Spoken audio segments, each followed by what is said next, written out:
Jai Hind everyone. The topic of my lecturate is power and politics. India is the largest democracy of the world, where power lies in the hands of people. People elect the president, the prime minister in every 5 years.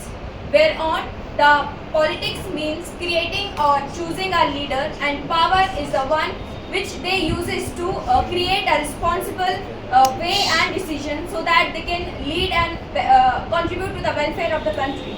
The India is structured by the three laws and three classes, that is legislature, executive and judicial. Legislature is the one which creates the law, executive is the one who executes the law, and judicial is the one who checks the execution of the law which is proper or not. We have two houses in the parliament, the Lok Sabha and the Raj Sabha. Lok Sabha is the houses of the people which are elected directly by the people. It has the maximum seat of 552. Today the 543 are presently occupied, and the leading party or the majority who wins forms the central government. Presently, Bharatiya Janata Party is the central government and led by the Prime Minister Narendra Modi. The roles of the Lok Sabha is that they plays a major role in money decision and also creating the policies and the laws. It is overheaded by the Speaker of Lok Sabha, that is Om Birla. The second one is Raj Sabha. It is a council of state, and the members are elected by the state legislature.